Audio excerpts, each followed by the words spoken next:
Pasaden martxoaren 26an, Zuriola ikastolako batxi bateko biologiako ikasleak Ulia mendira igo ginen, hainbat landare ikusi eta aztertzeko asmoz. Gero, gainera, gure ikerketak interneteko informazio gehigarriarekin osatu ditugu, eta ikasle bakoitzari landare bat aurkeztea egokitu zaigu. Goazen Euskal Herriko landare batzuk aztertzera.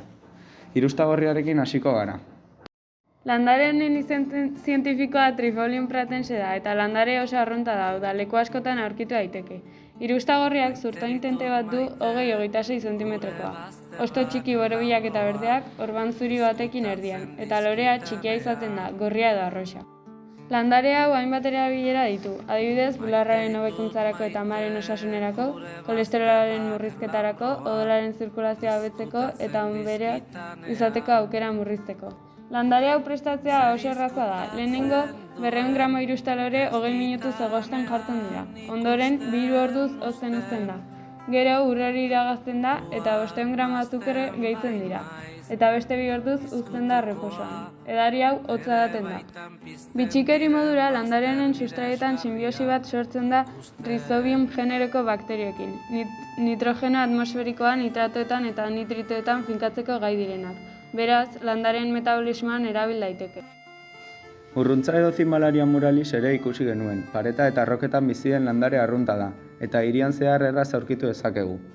Landare honek, 70 zentimetroko zurtoinmeak, lore lila eta txikiak, eta 2,5 eta 5 zentimetroko arteko hostoak ditu. Hostoak biribil edo bihotz forma dute, eta 5-7 lobulo artean izan ditazkete. Gaur egun ez da murruntzaren erabilera gomendatzen, baina iraganean lorea infusio diuretikoak eta eskorbuta egiteko infusioak egiteko eta ubelduz eta zauriak garbitzeko erabili izan da. Estaketari buruz ez dago informazio ugaririk, baina loreak infusionatuz edo landare osoa egosiz prestatu izan da murruntza. Azkenik, bitxikere modura, urtean zehar fototropismo positiboa egiten du. Hau da, landareak argia bilatzen du, baina ugaltzerako orduan fototropismoa negatiboa da, eta pareterantz jotzen du haziak uzteko.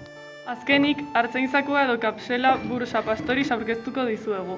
Sendabelar mota hau larri eta belardietan aurki dezakegu. Hostoak oinaldean jaiotzen dira, errosetan moduko bat sortzen.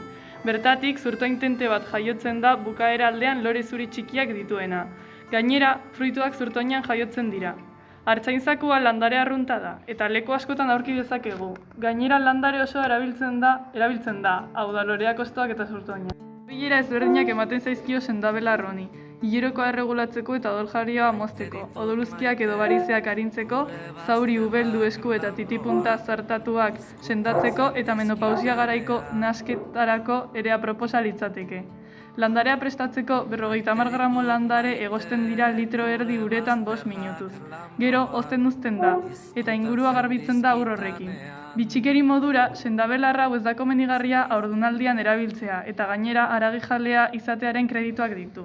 Eta hau izan da guztia. Espero dugu gustatu izana eta euskal landarei buruz gehiago ikasi izana.